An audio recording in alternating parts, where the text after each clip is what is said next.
పాలన చేతకాక కాంగ్రెస్ నేతలు పిచ్చి మాటలు మాట్లాడుతున్నారని ఎమ్మెల్యే జగదీష్ రెడ్డి మండిపడ్డారు. దేశంలోని విద్యుత్ సంస్థలన్నీ అప్పులు నష్టాల్లోనే ఉన్నాయని గుర్తు చేశారు. రైతులకు కడుపు నిండా కరెంట్ ఇచ్చిన ఘనత కేసీఆర్ ప్రభుత్వానిదని తేల్చి చెప్పారు. గతంలో కాంగ్రెస్ ఇచ్చిన 3 గంటల కరెంటేనని, ఇప్పుడు కూడా రాష్ట్రంలో విద్యుత్ కోతలు మొదలయ్యాయని దుయ్యబట్టారు.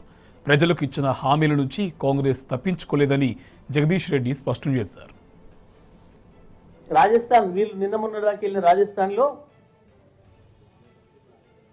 89,000 కోట్ల నష్టాలు ఉన్నాయి విద్యుత్ సంస్థలకి. అప్పు 53,000 కోట్ల అప్పు ఉంది.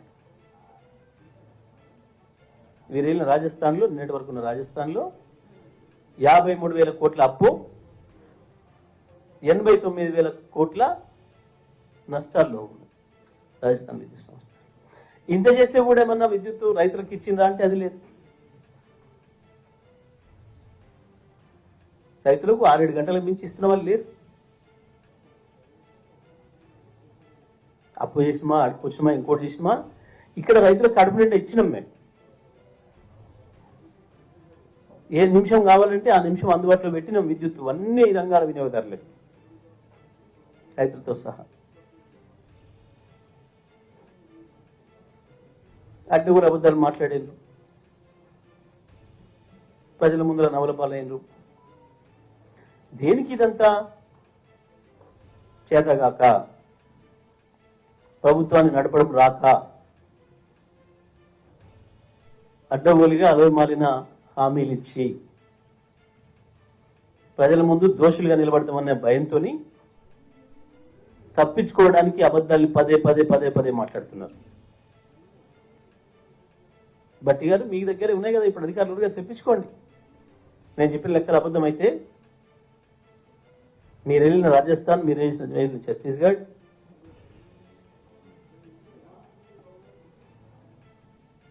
ఇవాళ మీరు వెళ్తున్న కర్ణాటక, మధ్యలో మీరు వచ్చిపోయిన మహారాష్ట్ర, ఆ తర్వాత మధ్యప్రదేశ్, ఇన్ని రాష్ట్రాలు కూడా అప్పులు ఉన్నాయి, నష్టాల్లో ఉన్నాయి. ఇక్కడ మధ్యప్రదేశ్ అప్పు నష్టం 56,000 కోట్లు, ఉత్తరప్రదేశ్లో 70,000 కోట్లు, ఏపీలో 25,000 కోట్లు, మహారాష్ట్రలో 25,000 కోట్లు. అప్పులు కూడా అదే పరిస్థితులు ఉన్నాయి. ఉత్తరప్రదేశ్ అప్పు 81,000 కోట్లు, మధ్యప్రదేశ్ అప్పు 50,000 కోట్లు, రాజస్థాన్ అప్పు 53,000 కోట్లు, తమిళనాడు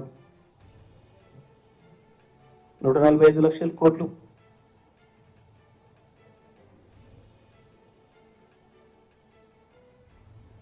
ఇన్ని ఉన్నాయి. ఏదో పదే పదే పదే పదే అబద్ధాలు చెప్పి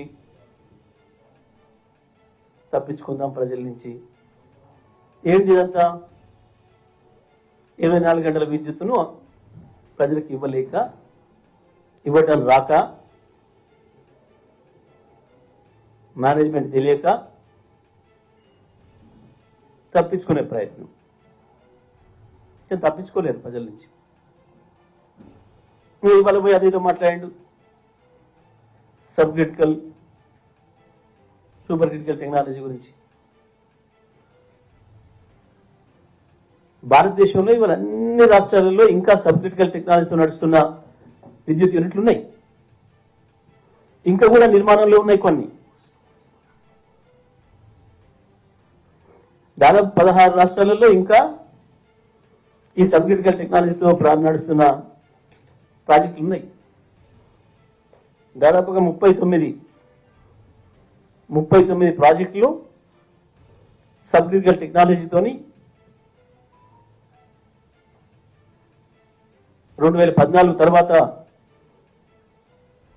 పూర్తయి నడుస్తున్నాయి, ఇంకా నిర్మాణం చేసుకుంటున్నాయి.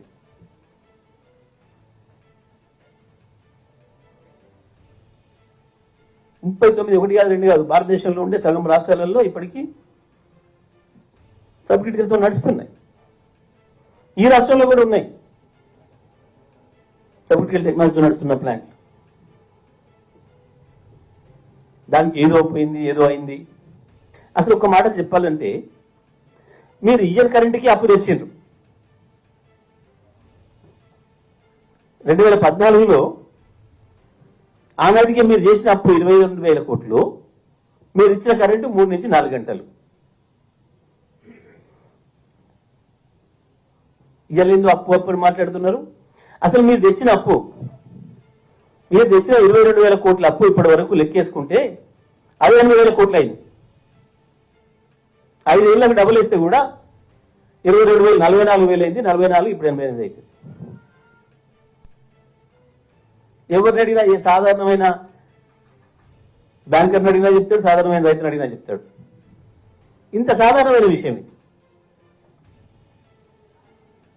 దాన్ని ప్రపంచంలో ఎక్కడేదో జరగలేదు, ఒక తెలంగాణ ప్రభుత్వమే చేసింది, కేసీఆర్ ప్రభుత్వమే చేసింది అని చెప్పి 20 రోజులుగా అదే పనిగా పాడవాడుకుంటూ తప్పించుకోవాలనుకుంటున్నారు.